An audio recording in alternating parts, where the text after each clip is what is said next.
Nós estamos trabalhando para oferecer para a comunidade as melhores oportunidades para buscarmos a Deus. E o culto aos domingos será uma dessas oportunidades. Qual a data? 1º domingo de março, 19h. Vamos ter uma série sobre o livro do Apocalipse, um dos livros mais extraordinários da Bíblia, um dos livros que mostram exatamente o momento que estamos na história, e nós temos o privilégio de podermos estudar esse livro com profundidade. Eu tenho pedido muito que a igreja se consagre a Deus no ano de 2025. Mais do que nunca temos visto os sinais que indicam que esse mundo está indo para uma direção aonde a Bíblia mostra que Jesus virá. Eu queria convidar você para que você continue estudando a Bíblia, para que você continue estudando a lição da escola sabatina, se aprofunde no estudo da lição, participe nas manhãs de sábado aqui. Eu perguntei uma vez por um professor meu, Wilson Paroski, um dos principais teólogos da igreja, o que fazer para estudar bem a Bíblia? Eu não era pastor ainda. E ele disse: estude bem a lição da escola sabatina com profundidade. Pegue os comentários, pegue os dicionários bíblicos, estude bem, escreva, anote, e sábado troque ideias com aqueles que estudaram. Queridos, não existe reavivamento, não existe mudança sem Bíblia. E às vezes, por não termos ainda todo o conhecimento necessário, a lição é um guia que nos direciona para um estudo mais específico, mais detalhado e mais profundo. Então estude a lição, venha nos cultos de quarta, nos domingos que teremos a partir do 1º domingo de março. Aproveite esse período, venha com a família, traga amigos para estudar a Bíblia. Esse será um ano chave na nossa vida, prestem atenção no que eu estou dizendo. Esse será um ano chave.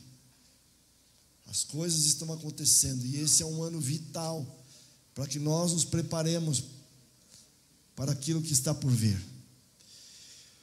Escolhi um texto aqui, mas ainda quero orar mais uma vez. Senhor, queremos continuar ouvindo a Tua voz.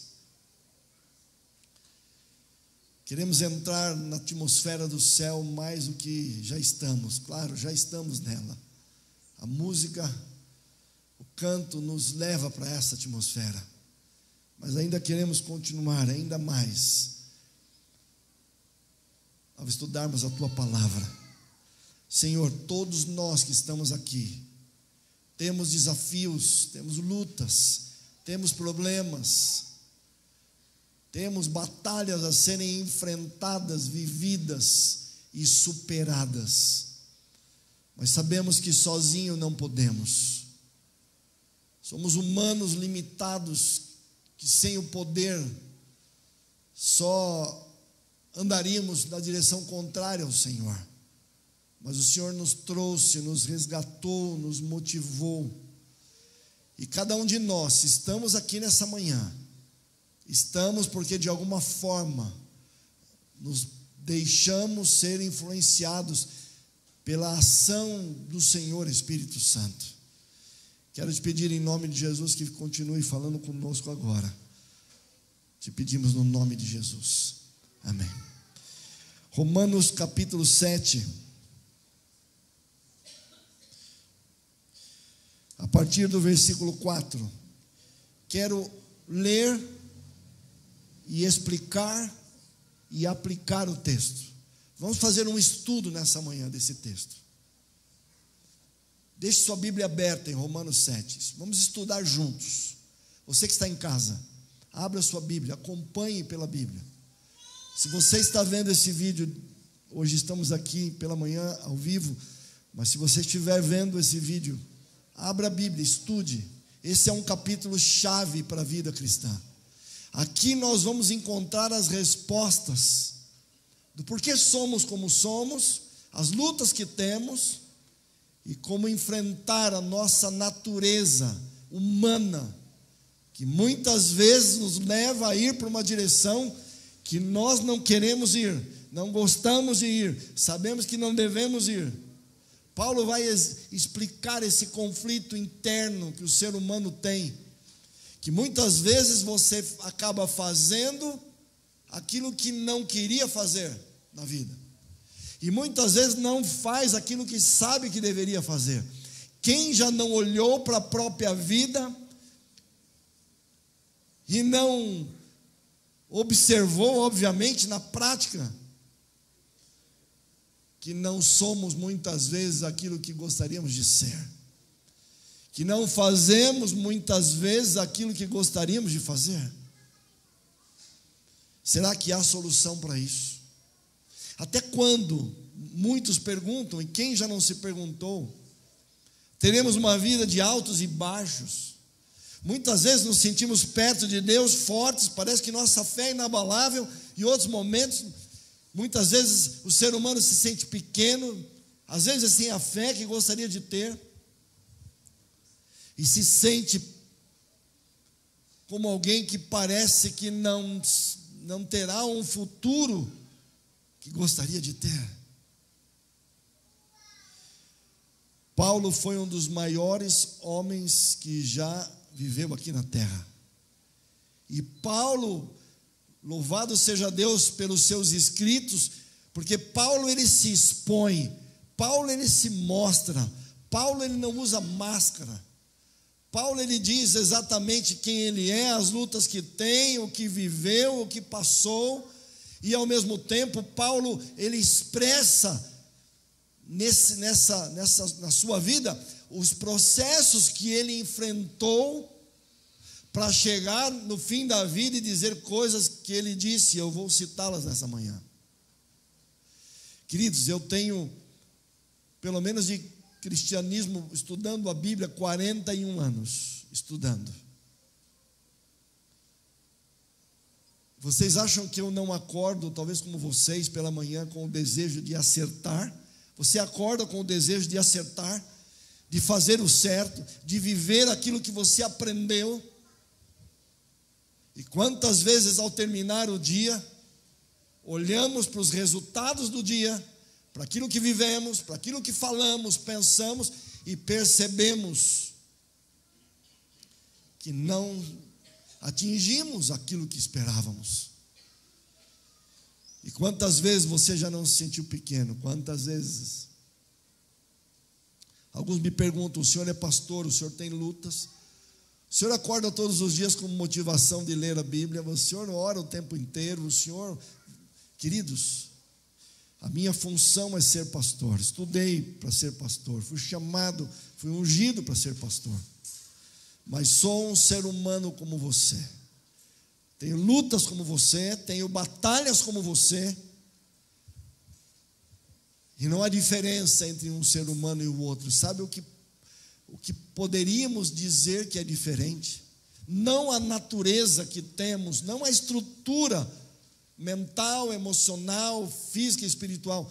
Se há uma diferença entre um e o outro, está na proporção, está ligado na proporção, ou está proporcionalmente ligado ao quanto nós buscamos a Deus para que Ele realize em nós um processo de restaurar a nossa mente, a nossa vida, para que nós progressivamente venhamos a conseguir, com o poder da presença do Espírito Santo, vivermos aquilo que o Senhor nos pede para viver.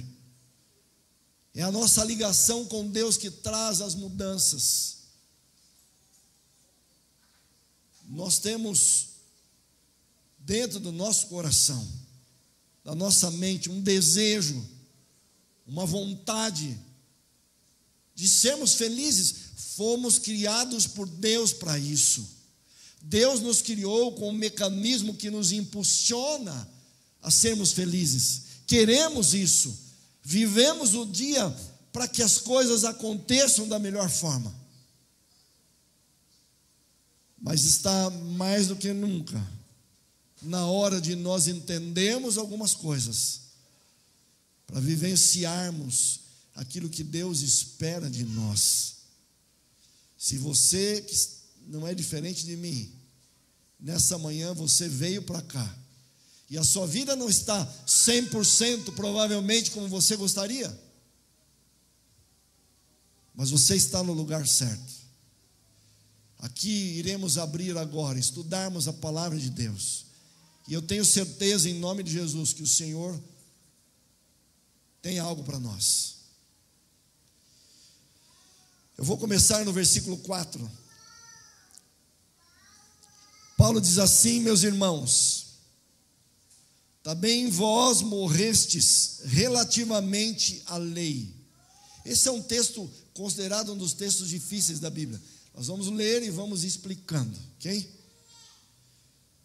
Assim, meus irmãos, também vós morrestes relativamente à lei, por meio do corpo de Cristo, para pertencerdes a outro, a saber, aquele que ressuscitou dentre os mortos, a fim de que frutifiquemos para Deus. Porque quando vivíamos segundo a carne, as paixões pecaminosas postas em realce pela lei, operavam em nossos membros a fim de frutificarem para a morte. Agora, porém, libertados da lei, estamos mortos para aquilo a que estávamos sujeitos, de modo que servimos em novidade de espírito e não na caducidade da letra. Paulo está no capítulo 7 preocupado com quais assuntos? Ou qual o assunto central aqui? A questão da lei, da obediência à lei, e em relação ao papel de Cristo na vida daqueles que querem viver uma vida com Deus. Vocês sabem que o grande problema de Israel na época de Paulo era a preocupação que eles tinham, os judeus tinham uma preocupação de guardarem a lei de Deus, porque eles observavam ao longo da história e eles perceberam que quando o povo se afastou de Deus e quebrou as suas leis, eles acabaram indo para uma direção que os levava para a morte e ao mesmo tempo os levou para o cativeiro. E Paulo estava envolvido, porque a primeira parte da sua vida, Paulo foi educado por um homem chamado Gamaliel, que pertencia a um grupo chamado Sinédrio. O Sinédrio era formado por 70 pessoas, mais o sumo sacerdote. Eles eram os dirigentes da nação, homens teoricamente mestres nas escrituras. Paulo foi educado por esse homem, mas o grande problema da primeira fase de Paulo é que Paulo foi educado num período onde a tradição, as leis humanas, a visão humana de Deus estava misturada com a Bíblia, e Paulo não entendeu, nessa primeira fase da vida dele, que ele, apesar de poder ser sincero, Paulo estava indo numa direção antibíblica, contrária, de uma certa forma, às Escrituras. E escute uma coisa nesse momento da mensagem: a sinceridade tem o seu lugar no cristianismo, mas a sinceridade não transforma o erro em verdade. Eu posso ser sincero, mas eu posso estar sinceramente equivocado. E a grande questão é que quando eu estou andando numa direção contrária à Bíblia, a verdade que é usada pelo Espírito Santo para transformar minha vida, esse processo não acontecerá, porque o Espírito Santo, obviamente, atuará na minha vida para que eu seja uma pessoa semelhante a Cristo, mas ele não poderá pegar uma inverdade para me transformar. Se eu disser para você, não beba água, porque beber água faz mal para a saúde, e você vier acreditar nisso, com sinceridade, isso tornará esse assunto uma verdade, a água será realmente um malefício. Segundo, na prática, a falta da água me trará resultados negativos. O que eu quero dizer com isso? Quando eu não sigo a palavra de Deus, a verdade não poderá trazer impacto na minha vida, porque eu estarei seguindo algo contrário a ela. Por isso Jesus diz: conhecereis a verdade, e a verdade vos libertará. Libertará do quê? A verdade liberta o ser humano de andar numa direção que ele se destruirá. Paulo está dizendo que a lei, nós vamos ver, tem o seu lugar. Mas na época de Paulo, a visão de guardar a lei a qualquer preço, sem serem impulsionados por Deus, levava os judeus, levava Israel a uma vida de legalismo. Eles se preocupavam com o comportamento, se preocupavam só com aquilo que as pessoas poderiam ver na vida deles. E quantas vezes nós já não nos comportamos bem, sabendo que ainda existem muitas coisas para serem mudadas dentro. Paulo estava tentando dizer para eles que a lei é boa, nós vamos entender, mas existe um caminho para seguirmos a Deus. E Paulo está dizendo que quando o próprio ser humano, na tentativa de seguir a Bíblia, ou seguir a lei de Deus, ele o faz sozinho, como uma obrigação, como uma forma de se salvar. Paulo está nos dizendo que nós não frutificaremos para a vida. E quando Paulo usa o termo frutificar, Paulo reforça em Gálatas 5, 22 e 23, que o fruto do Espírito que nós obtemos quando andamos e permanecemos em Cristo, Ele fará de nós seres humanos melhores, porque vamos pegar algumas características do fruto. O fruto do Espírito, Paulo diz lá em Gálatas, é amor. Primeira característica. O amor é o princípio que rege o céu. O amor é algo que quando obtivemos de Deus, quando obtemos de Deus, nós teremos poder para vivenciarmos coisas que não vivenciaríamos sem o amor. Preste atenção nisso. As pessoas hoje no mundo, e eu convivi com muitas pessoas assim, a gente ainda às vezes convive. Nós vivemos num mundo onde de alguma maneira as pessoas buscam poder. Algumas buscam poder naquilo que o dinheiro pode oferecer.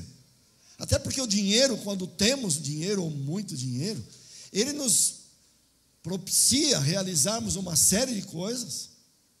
E as pessoas se sentem poderosas quando têm dinheiro para poderem fazer acontecer, para poderem fazer coisas com aquilo que o dinheiro oferece. E a sensação de poder vem quando temos dinheiro.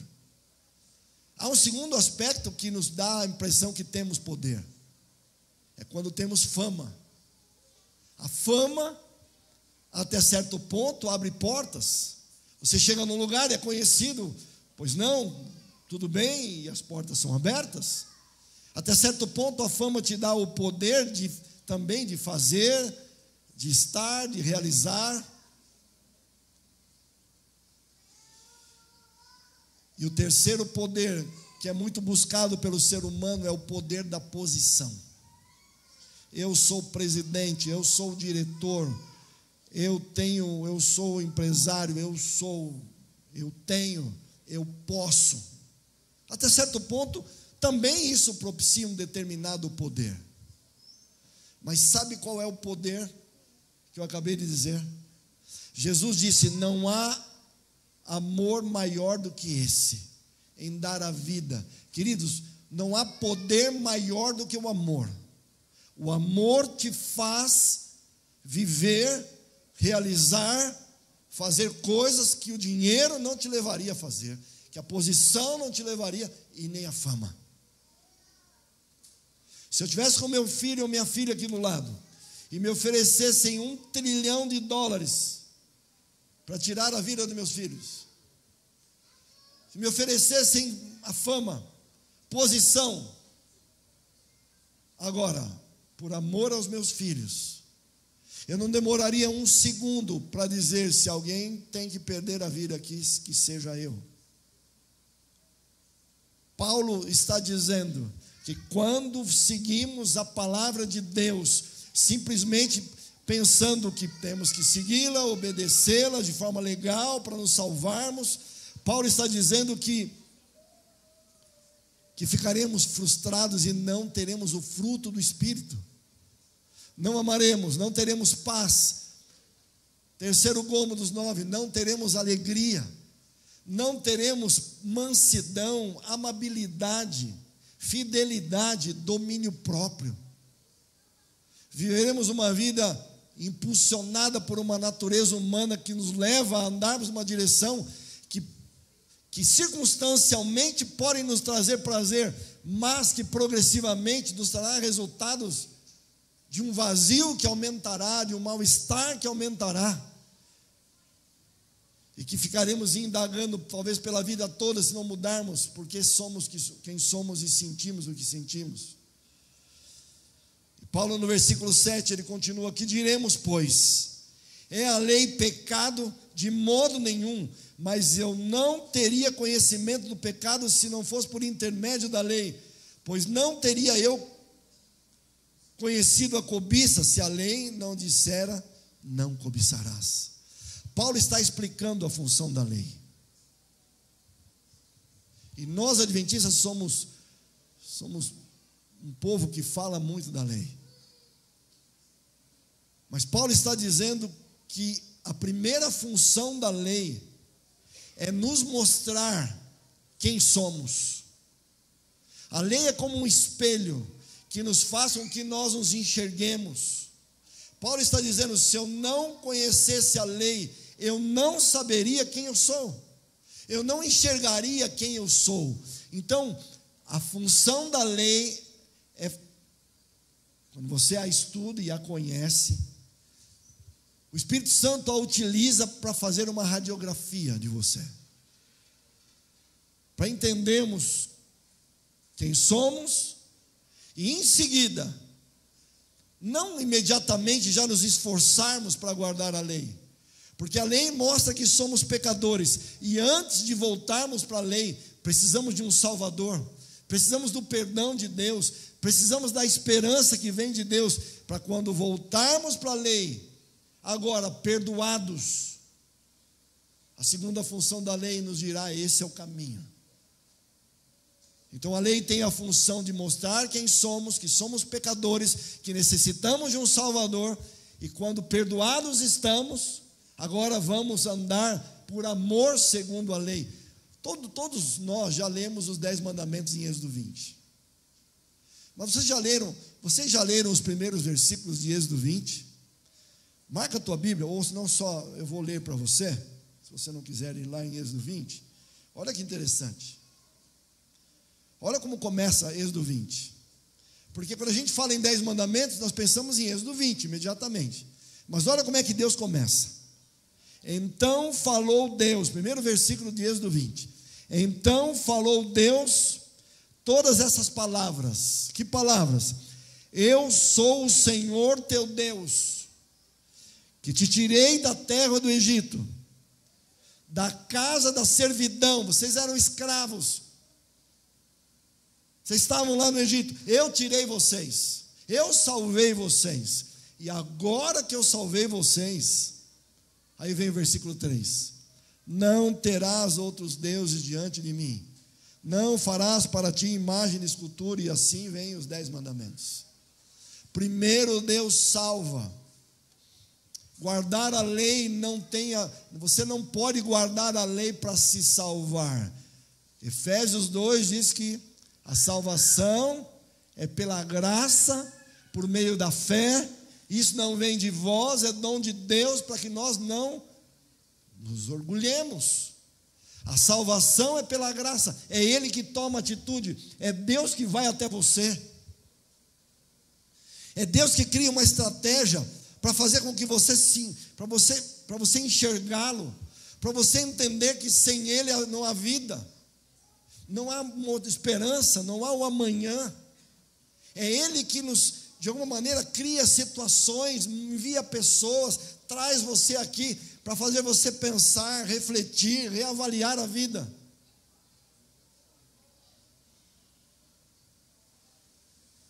Mas a palavra de Deus, mas nós seres humanos, quando lemos a palavra de Deus, pensamos sempre e que, como cristãos, temos um comportamento a seguir, temos uma conduta ética a observar, e não está errado, mas nós não avaliamos o fator motivacional, o que nos motivaria a vivermos essa lei.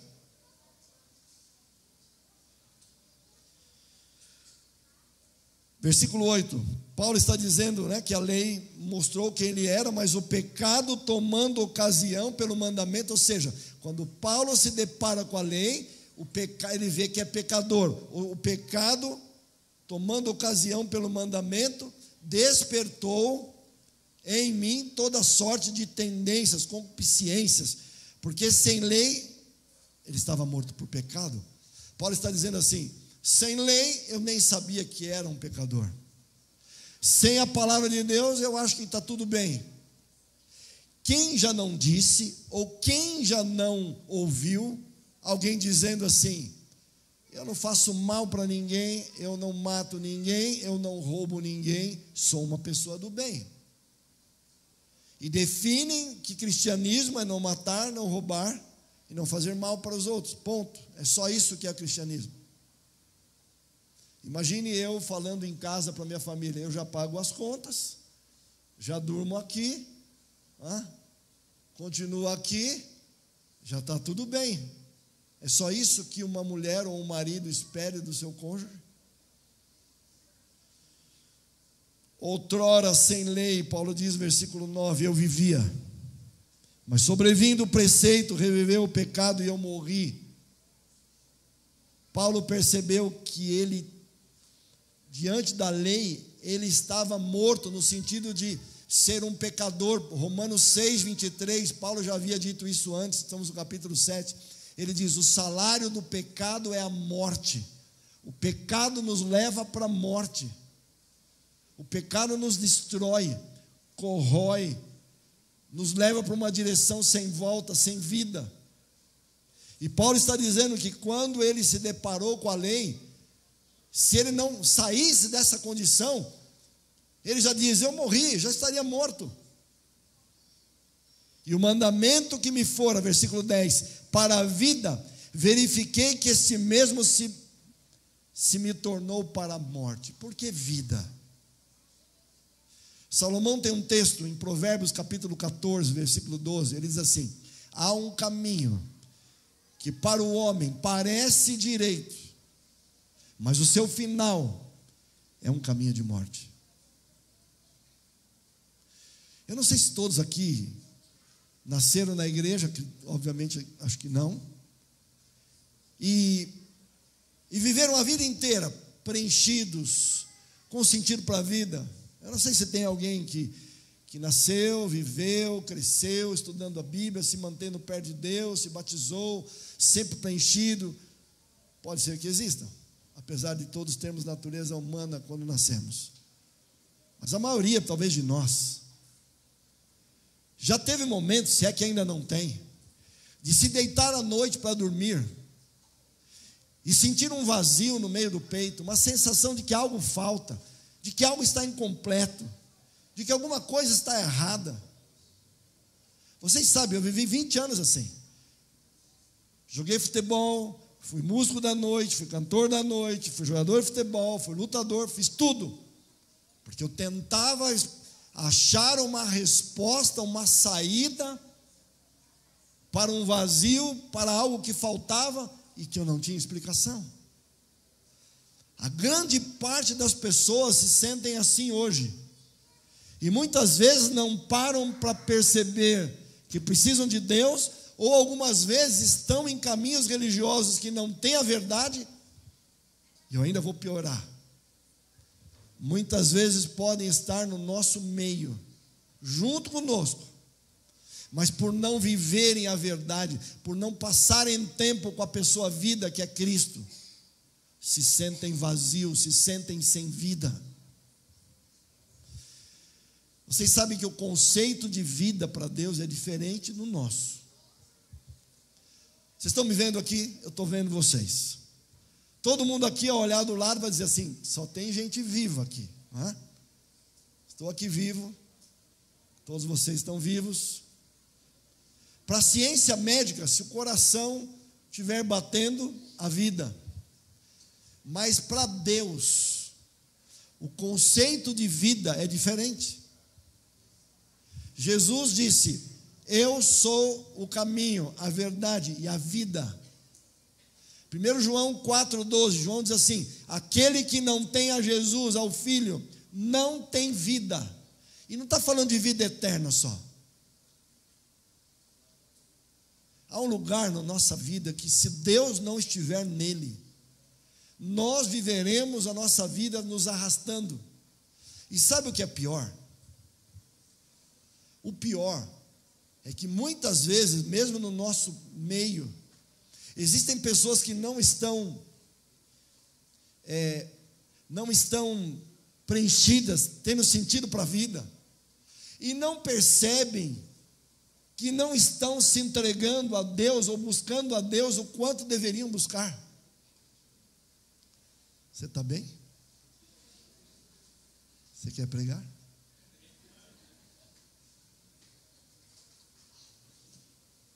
O pai fez assim, já obedeceu na hora. Queridos, presta atenção no que eu vou te dizer agora. Muitas vezes, nós, por não estarmos perto de Deus e não percebermos, nós não nos sentimos bem. Mas sabe qual é o impulso primário do nosso cérebro quando não estamos bem? É tentarmos, obviamente, porque o cérebro foi feito para isso. O cérebro foi feito para tentar achar uma solução para aquilo que não está bom. Lembra que eu já dei o exemplo? Quando o seu corpo está precisando de nutrientes, o teu cérebro gera a sensação da fome. Quando o teu corpo está precisando de água, ele gera a sensação da sede. Quando você está precisando dormir, descansar, desligar, o cérebro gera a sensação do sono. Mas depois do pecado, o cérebro não tem a habilidade, vamos chamar assim, natural de te dizer em todas as áreas qual é a solução. Então, quando o vazio toma conta, quando alguma coisa não está bem dentro de você, o cérebro, mesmo assim, ele começa a funcionar de uma maneira para tentar solucionar aquilo que não está bom. Só que o cérebro, e como é que o cérebro faz isso? Ele pega todas as informações que você jogou na sua mente ao longo da vida, pelos 5 sentidos, e ele busca nessas informações alguma coisa que traga a solução para aquilo que você precisa obter. Mas o cérebro, instintivamente falando, quando o vazio vem pela falta de Deus, a nossa natureza carnal, o nosso cérebro, não nos impulsiona a dizer: busque a Deus. Ele vai dizer para você: viaje, saia para comer, muda o emprego, faz uma outra faculdade, muda para outro país. E você pode dizer: pastor, tudo que você falou agora não tem nada de errado. Não tem. A questão é, quando eu bebo água para matar a fome e durmo para matar a sede. As coisas têm o seu lugar, mas você bebe para matar a sede, você come para matar a fome, você dorme para ser restaurado. Quando nós fazemos essas coisas para tentar resolver a falta de Deus na vida, a vida passará e nós não sairemos do lugar em que estamos. Porque você pensa: já sou um cristão, já sou um adventista, sou um batista, sou um presbiteriano, sou católico, não importa a tua religião. Você diz: já sou um religioso, já vou à igreja, acredito em Deus, tenho fé. Então, para você dizer assim: está ótimo, meu problema não é Deus. E você então, ao eliminar esse aspecto, o seu cérebro começa a tentar achar caminhos, e você começa a buscar paliativos, soluções que não resolvem, que amenizam. Por que nós nos viciamos em algo que não é bom? Porque o cérebro muitas vezes te faz ir para uma direção porque ele não consegue te dizer que falta Deus em primeiro lugar, então ele te faz ir numa direção, essa direção gerará um nível de prazer, será como um anestésico, e circunstancialmente parece que as coisas ficaram bem, só que aquilo que vem de Deus, os prazeres que não vêm de Deus não duram, o mal-estar volta, e aí o que é que o teu cérebro faz? Se ele não sabe o caminho, ele vai te dizer de novo, bebe de novo, cheira de novo, faz de novo, porque o cérebro pensa assim, já que não tem a solução, é melhor fazer isso do que tirar a própria vida. Uma pessoa tira a própria vida quando ela chega num ponto de achar que não dá mais. E nosso primeiro pensamento, quando nós não estamos bem, deveria ser o quanto estamos vivendo perto de Deus. O quanto realmente estamos nos colocando no raio de ação para que o Espírito Santo restaure a nossa mente. Eu tenho estudado muito essa questão da mente ligado com a Bíblia. Eu sou o meu laboratório. Eu tenho que entender porque sou como sou, porque reajo como reajo, e entender qual o caminho de fuga, no sentido positivo, de sair disso. Quem está aqui nessa manhã? Vocês estão me vendo agora? Seja honesto, não precisa dizer para ninguém. Pensa, está tudo certo com você. As coisas estão funcionando do jeito que você gostaria. Você acorda pela manhã dizendo assim, mais um dia para vencer, mais um dia para produzir, mais um dia para dar passos, para me desenvolver, para ajudar, para ser um ser humano melhor. Ou você acorda dizendo, mais um dia, miserável. Tem que trabalhar, não queria, tem que estudar, não queria, não queria. Mas no fundo não é que você não queria. No fundo você não está se sentindo bem para viver isso. E se fosse possível, você ficaria ali na cama, escondido, para não enfrentar coisas que você não tem vontade de enfrentar. E você pensa que talvez isso venha de muitas razões, mas no fundo, especialmente, isso vem pela falta que temos de um Deus que quer ter um relacionamento próximo conosco. Eu vou para o versículo 14. Porque bem sabemos, Paulo diz que a lei é espiritual, ou seja, a lei nos leva para o caminho espiritual, para o caminho de Deus. Eu, todavia, Paulo diz, sou carnal, vendido à escravidão do pecado. Ele está dizendo, eu tenho uma natureza carnal que não quer Deus, mas eu conheci a lei de Deus que quer me levar para Deus. E olha o versículo 15, se você já não disse essa frase na sua vida, você talvez tenha dito algo parecido, porque eu já disse. E não é só porque eu disse, mas porque a natureza humana. Olha o que Paulo diz, porque nem mesmo eu, nem mesmo compreendo o meu próprio modo de agir. Paulo olha para a vida e fala assim, nem eu compreendo o meu modo de agir. Por que Paulo diz isso? Pois não faço o que prefiro, e sim o que detesto. Ora, se faço o que não quero, consinto com a lei que é boa. Nesse caso, quem faz isso já não sou eu, mas o pecado que habita em mim. Porque eu sei em mim mesmo, isto é, na minha carne, não habita bem nenhum, pois o querer o bem está em mim, não, porém, o efetuá-lo. Porque não faço o bem que prefiro, mas o mal que não quero, esse faço. Mas se eu faço o que não quero, já não sou eu quem faz, e sim o pecado que habita em mim. Paulo está falando de uma luta interior. Quem aqui já não fez, eu não sei se todo mundo já passou, quem aqui já não prometeu, por exemplo, que ao começar um novo ano, uma nova semana, as coisas serão diferentes? Quem já não planejou fazer uma dieta para perder peso? Quem já não planejou começar a fazer academia? Quem já não planejou, não é? dar um upgrade na vida e começar a mudar, e você está ali, e o primeiro, o segundo dia as coisas vão, o terceiro, daqui a pouco quando você olha para a tua vida, você está no mesmo lugar, as mesmas explicações, as mesmas justificativas, você tenta dar razão para a sua mente que está te cobrando um novo estilo de vida que você prometeu, você fez até um voto.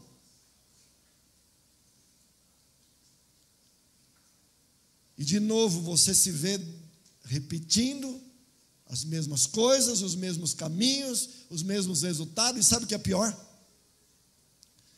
A gente continua vivendo do mesmo jeito, imaginando que uma hora os resultados vão ser diferentes. Mas se você vive do mesmo jeito, você vai ter sempre os mesmos resultados. Entendem isso? Ah, pastor, mas isso acontece muitas vezes. Não tem problema, comigo também. A questão é, não podemos parar, não podemos desistir, e temos que tentar de outras formas. Ah, pastor, quando eu começo a ler a Bíblia, quando eu vejo, já estou dormindo. Ah, eu tento orar, quando eu vejo, já estou pensando em tanta coisa, nem lembro de Deus. Ah, já prometi para mim que vou ler mais, orar mais, vir à igreja, mas quando vejo, entrei na rotina, na correria, e o trabalho não me deixa, estudo não me deixa, etc. E você acha que Deus não te ama por isso? Ama. Mas se a gente não consegue dar os passos com Deus, viveremos como Paulo está dizendo. Olha o versículo 21. Então, ao querer fazer o bem, encontro a lei que mostra, a palavra de Deus mostra que o mal habita em mim, porque no tocante ao homem interior, tenho prazer na lei de Deus, na razão, mas vejo nos meus membros outra lei que, guerreando contra a lei da minha mente, me faz prisioneiro da lei do pecado que está nos meus membros. Queridos, Paulo estava na sua terceira viagem missionária aqui. Paulo não era um recém-convertido. Nós estamos falando do apóstolo Paulo. Está dizendo, eu percebo o meu modo de agir, que é contrário muitas vezes ao que eu queria. E olha o que Paulo diz no versículo 24: desventurado, em algumas versões, miserável. Miserável no sentido de miséria, de pobreza espiritual. Desventurado o homem que eu sou. Quem me livrará do corpo dessa morte, dessa minha tendência que me leva para a morte? Quando Paulo faz essa pergunta, não atinge você? Miserável homem que eu sou. Já disse isso alguma vez? Já se olhou? Isso não é questão de baixa estima. Já se olhou e diz assim, eu sou um miserável. De novo errando, de novo e de novo. Mas Paulo muda de repente. E ele diz assim no versículo 25: mas graças a Deus por Jesus Cristo nosso Senhor, de maneira que eu de mim mesmo com a mente sou escravo da lei de Deus, mas segundo a carne da lei do pecado. Versículo 1, capítulo 8: agora pois, nenhuma condenação há para os que estão em Cristo Jesus, porque a lei do Espírito da vida, em Cristo Jesus, te livrou da lei do pecado e da morte. Paulo está dizendo, miserável homem que eu sou, e de repente ele diz, mas eu dou graças a Deus, pelo Espírito Santo. Não há condenação para aqueles que estão em Cristo. Paulo muda a sua forma de repente, o que mudou do versículo 24 para o 25, para o 1 e 2 do capítulo 8? O que mudou? Por que Paulo muda a direção? Porque Paulo estava falando de como era a vida dele, as lutas dele. Paulo estava falando da luta entre a natureza carnal e a natureza espiritual.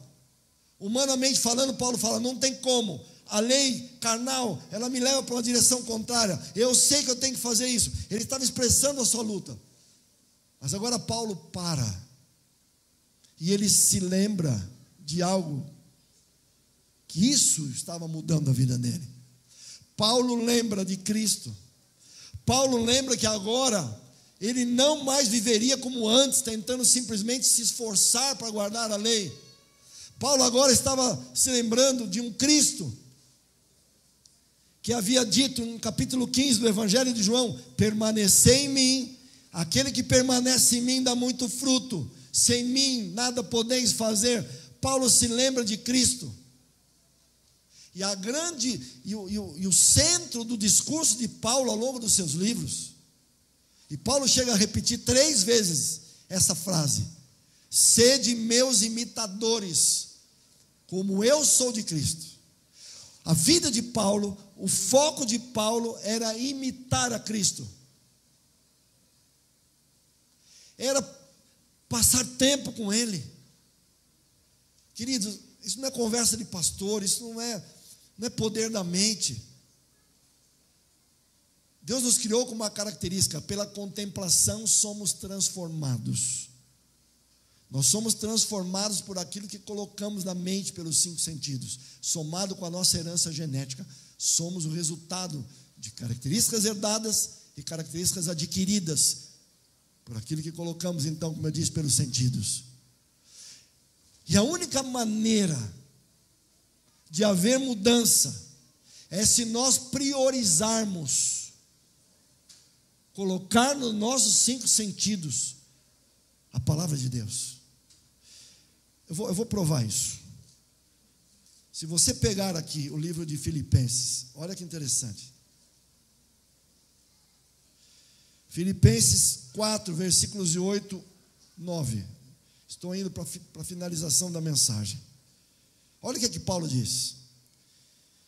Filipenses 4, 8, ele diz assim: finalmente, irmãos, tudo que é verdadeiro, tudo que é respeitável, tudo que é justo, tudo que é puro, tudo que é amável, tudo que é de boa fama, se alguma virtude há, se algum louvor existe, seja isto que ocupe o vosso pensamento. Está vendo Paulo dizer isso? Não estou inventando. Paulo está dizendo que eu preciso colocar na minha mente coisas que me ajudarão e serão usadas pelo Espírito Santo para formar pensamentos que afetarão. Lembra que eu já disse isso? A psicologia diz isso. Os pensamentos afetam as emoções. As emoções afetam as nossas ações. As ações repetidas formam os hábitos, e o hábito forma o caráter. Tudo começa no pensamento. Você pode falar assim: mas eu sou maduro, eu posso assistir o que eu quiser, eu posso ouvir o que eu quiser, eu posso comer o que eu quiser, eu sou maduro. Você pode ter 500 anos, a sua mente é formatada por aquilo que você põe lá, coloca nela. Ninguém aqui tem poder para colocar pelos 5 sentidos o que quiser e imaginar que você terá frutos do Espírito, baseado na semente que você colocou no teu coração. Para vocês não dizerem que eu estou...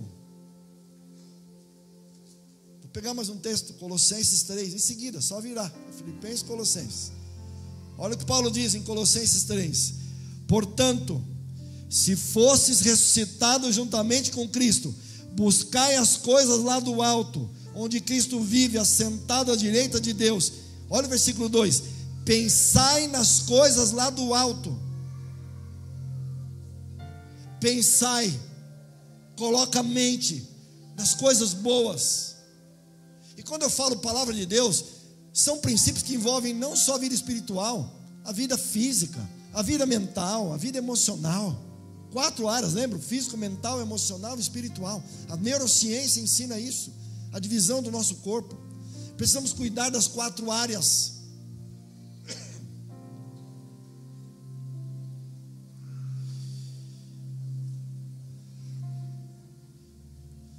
Essa semana, ontem foi quinta-feira, eu deixei há um mês atrás um iPad tablet, meio velhinho, que eu tinha comprado há muitos anos, mas como eu não consigo comprar outro, pela falta de tempo, eu pensei, vou arrumar esse meu tablet, e deixei num lugar ali no Anália Franco. Procurei na internet e achei o lugar. Levei e pensei, olha, acho que só a bateria está ruim. Ele trocou, me ligou dizendo, ó, o negócio não está funcionando, mas eu não olhei, então me responsabilizo com você. Vou tentar arrumar. Ficou mais umas 2 semanas tentando, levou nos melhores lugares, não arrumava. E falou, olha, finalmente entendemos que a placa do teu iPad está ruim, mas eu sou uma pessoa correta. Eu vou achar uma placa nova, eu vou deixar teu iPad bem. Me dá um tempo para isso e ainda vou dividir o valor com você, para você não ter prejuízo. Passou um tempo, ele me ligou, segunda, terça-feira agora. Teu iPad agora tem o dobro de memória, tudo novo, carcaça nova, bateria nova, tudo novo. Vou te devolver algo 2 vezes melhor que antes. E eu na hora disse assim, rapaz, que eu confesso que no começo eu pensei, será que você é enganado? Porque a gente é tão enganado em tudo. Quando eu vi que ele fez tudo isso, eu falei assim, olha, você não existe. Eu falei, você é uma pessoa muito correta, muito justa. Que Deus te abençoe. Ele falou, olha, eu tenho um princípio. Primeiro, acredito muito em Deus. E segundo, eu entendo que quando eu faço aquilo que eu tenho que fazer, que Deus me impulsiona a fazer, eu vou colher coisas boas. E eu gravei um áudio para ele, falando de Deus, exaltando a Deus na vida dele, que Deus te abençoe. E fui buscar meu iPad na quinta-feira.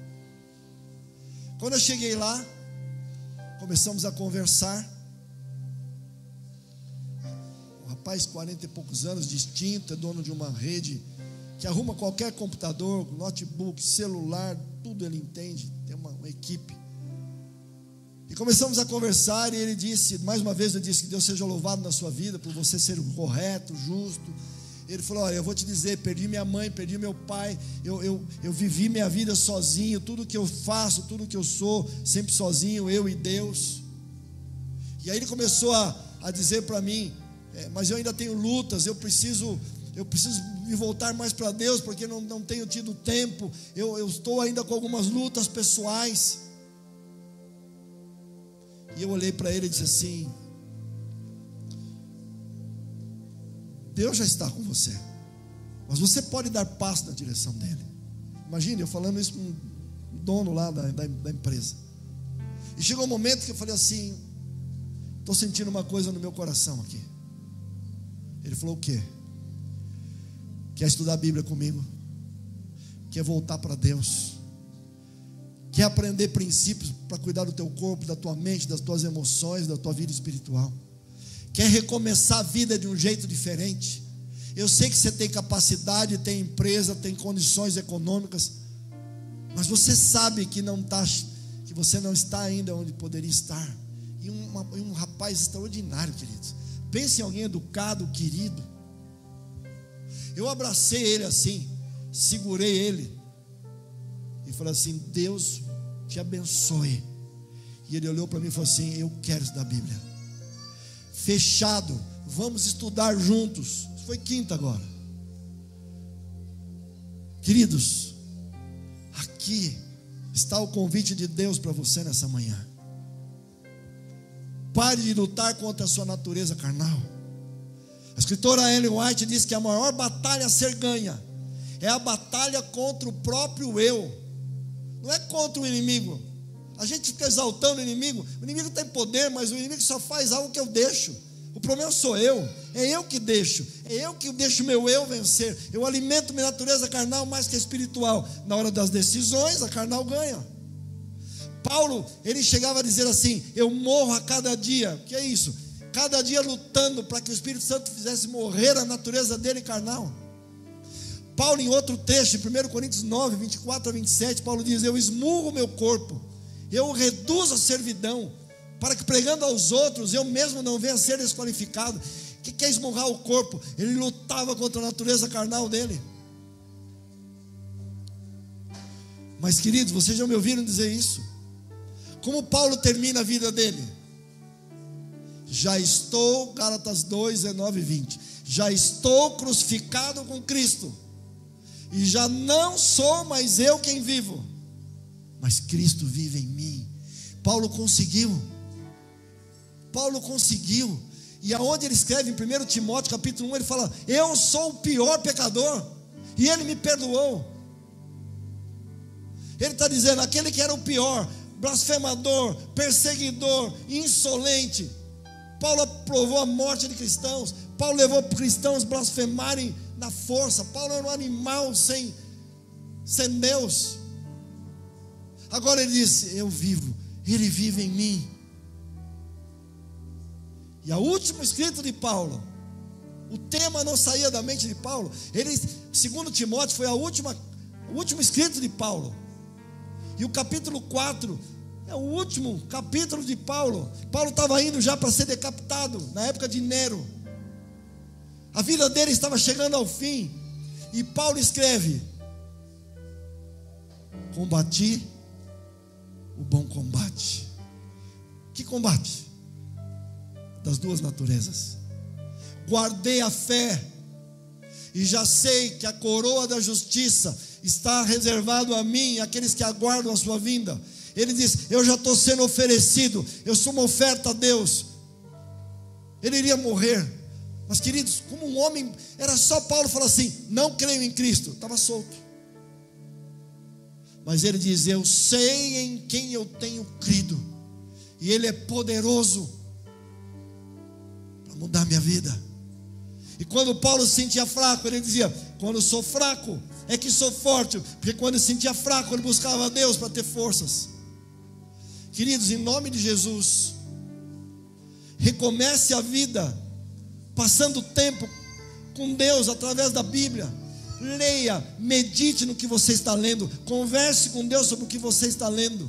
Passe tempo na atmosfera do céu, diante do Senhor. Nós vamos orar agora. Eu queria que você pudesse pedir para Deus: Senhor, me ajuda a recomeçar, colocando o Senhor em primeiro lugar. Não na teoria, em primeiro lugar, Deus é o primeiro para mim, mas a vida não diz isso.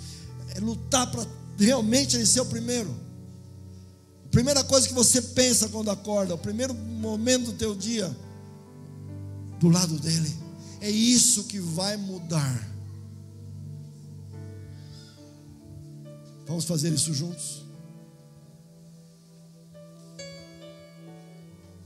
Por alguns segundos, peça para Deus, para você recomeçar a vida desse jeito. Tem essa coragem?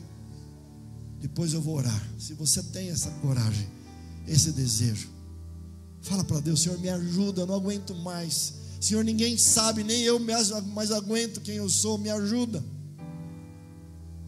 Alguns estão ficando em pé para expressar isso para Deus. Se você quiser ficar, mas levante e fale com Deus, depois eu oro. Diz para Ele que você não aguenta mais, que você está cansado, que você está cansada, que você quer ser uma outra pessoa, uma nova criatura.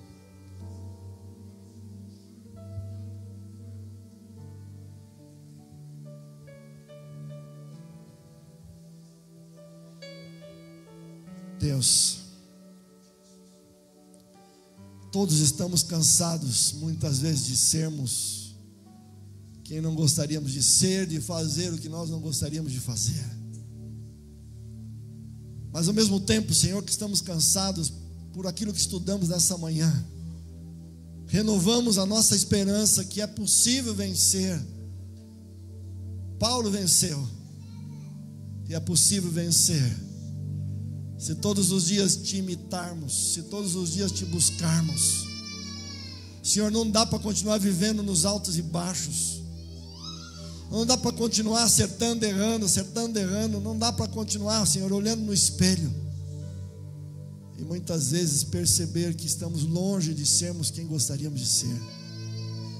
Talvez todos nos olhemos e imaginemos que estamos bem, mas sabemos que se não temos o Senhor em primeiro lugar, se não permanecemos no Senhor, no fundo estamos mais nos lamentando, chorando quando ninguém nos vê, do que sorrindo por estarmos vivendo a vida na direção que o Senhor sonha nos levar. Se já estamos nessa direção, Senhor, nos fortaleça para irmos mais. Se não estamos, nos coloque nessa direção. Se estamos fugindo do Senhor, nos traga de volta. Se estamos frios, indiferentes com a Tua palavra, renova em nós, Senhor. Se preciso for, põe um coração novo, mas não deixe que vivamos do jeito que temos vivido. Queremos continuar ouvindo a Tua voz. Transforma tudo, Senhor. Muda tudo. Faz com que nós sejamos homens e mulheres segundo o Teu coração. Ao voltarmos para casa, que reflitamos naquilo que estudamos e que passamos a agir nessa direção. Obrigado por essa manhã. Te pedimos, te agradecemos, no nome do Pai, no nome do Filho e no nome do Espírito Santo. Amém. Que Deus te abençoe. Será que você poderia cumprimentar as pessoas que estão em volta de você com carinho? Dê palavras de carinho e de motivação. Que Deus te abençoe.